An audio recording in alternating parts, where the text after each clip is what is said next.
Hi, this is Martin Denton from nytheater.com. Welcome to the NY TheatreCast. NY TheatreCast is the voice of nytheater.com.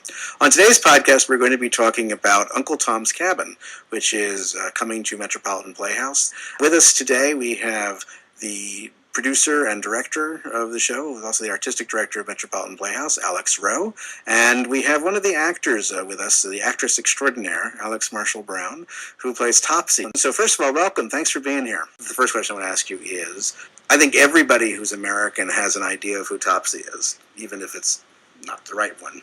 So I'm wondering what you thought, if you really knew who Topsy was when you took the part, and what was your relationship to the role, and what made you decide that you wanted to play Topsy, and now how are you dealing with that? How are you dealing with playing her? I mean, Topsy's most famous line is something along, maybe you want to say it, I spec-size just the wickedest creature that ever lived, or whatever, just something to that effect. Maybe you could say it better. So wicked.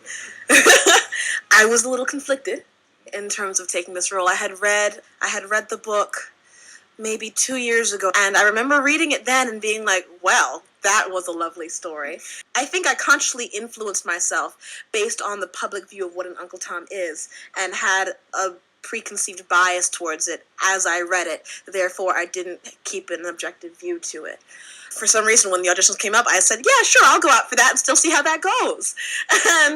And then as I was prepping for the audition and doing my research all over again, because it became clearer and clearer that the whole misconception of Uncle Tom was something that just developed in the 60s. And it completely negates the whole notion that Uncle Tom really is a martyr for his beliefs rather than just following whatever he's told to do. It's not that simple. He's much more complex of a character than just that. And with Topsy, I had a fear of, one, typing myself, because I do look rather young, and I can be a little rambunctious. Therefore, I typically do get cast for children's roles.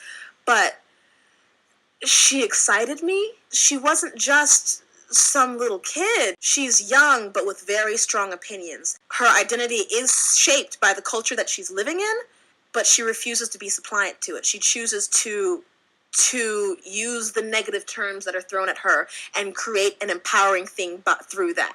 So the whole notion of I so wicked, as the wickedest creature in the world, she's almost empowered by it.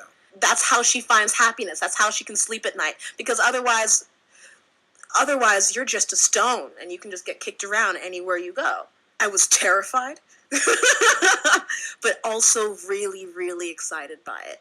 But of course, when she was written and played by white people for the first 70 or 80 years the play was done, she was played for laughs, always played for laughs. Topsy's always just the mischievous, stereotypical pickaninny kid, And so what do you do with that? That was something else that was part of my fear in taking on the roles. It was a matter of, how is Alex going to portray the whole production? Is it going to be that minstrelly show? And if so, do I want to be a part of that? Do I want to go ahead and aid that stereotype? And once it became clear that Alex was trying to humanize these characters, then it was something that was a lot more easier to accept. And so with Topsy, I think there's two different perceptions for how she's portrayed. There's one where she's just, like you said, the comic relief, where she comes in and is just there to say, hey, ain't I the funny darky? Ain't I the one just running around making you laugh and just being wicked, because that's what us black people do. And there's this other view of Topsy where woman that we have playing Ophelia initially had mentioned that it was kind of like a foster child scenario, in which there's just this foster child who just doesn't feel like she's been accepted in any community, in any home, or had any kind of parent. And then finally there's someone who takes that risk and takes that step to try and incorporate her into her home.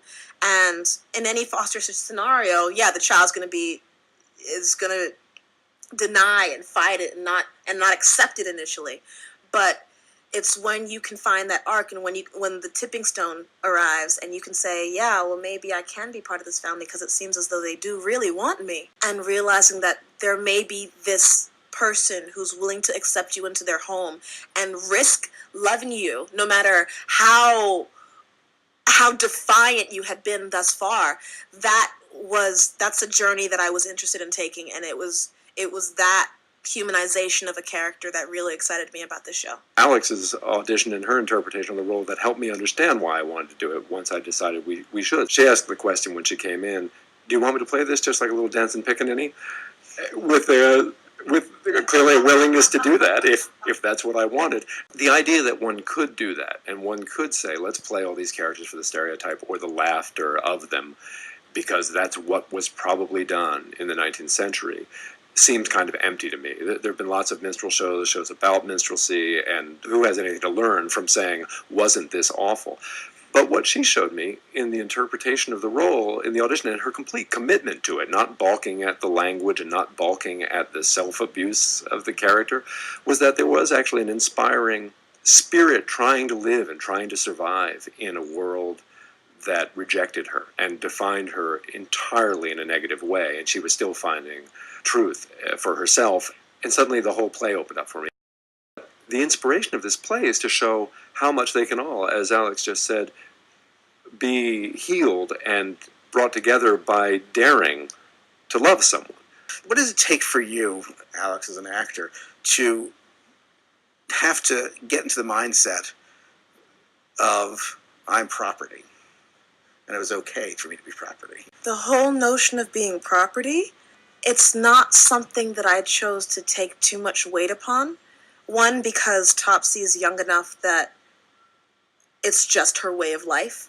And so if I bear too much weight on it right now as I approach it, it'll convey that it has all this importance to it, when in fact she's just a kid who's just, this is her childhood and she's accepting that.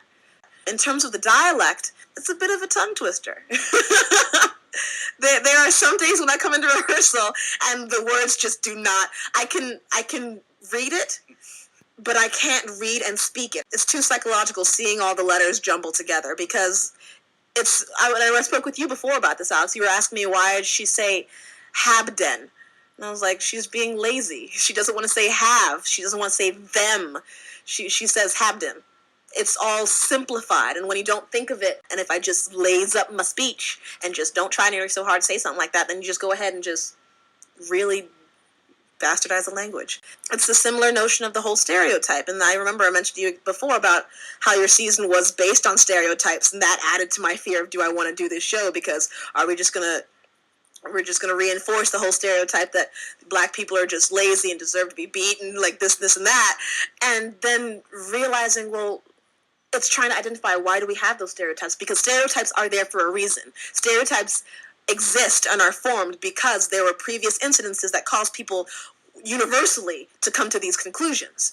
The whole notion of having a lazy Negro is that, well, if you have someone working in the house and they're giving an assignment in terms of polishing the silver, I think is the scenario used. If you're polishing the silver in the house and you're told, when you're done polishing the silver, I'll need you to go outside and pick the cotton, you're going to polish that silver as slow as you possibly can, because you don't want to go outside. You don't want to cut your hands up picking the cotton. You don't want to go in the sun where you'll get a tan and get darker, and maybe they won't let you back in the house. Being fair-skinned was a huge advantage, and so people did what they could to hold on to that. When you're given that caveat, if you can either finish up here and go outside, and risk going outside and losing the privilege of being indoors and in the house, then that's where that whole stereotype arises from. And it's from a legitimate place, but of course, what people are going to see is, look at him polish that silver so slow. In terms of using the N-word, it's peppered throughout the production, and I think Topsy is probably one of the characters that uses it the most. Alex did mention at one point that he preferred casting an older actress to perform this role, not only because she'd be able to do the character development and all the background information for it, but also because, did we just want to get the novelty of finding some little 8-year-old actress to come in and say these things? Are we going for the wow factor of that, or are we trying to go ahead and portray a character? I never feel like I say it properly. I don't. And it doesn't matter in the long run. She's just a kid who's saying what she's heard. I guess there are times where I feel uncomfortable about it, but it's only contextual. It's not something that I use in my everyday vernacular. So if I realize that I'm doing it for a piece, then it's something that is easily incorporated, I guess. Well, this has been so interesting, and I'm really looking forward to seeing what Alex and the rest of the company have for us with Uncle Tom's Cabin. Alex, thanks for being here. Thank you. And I'm Martin Denton from NYTheatre.com.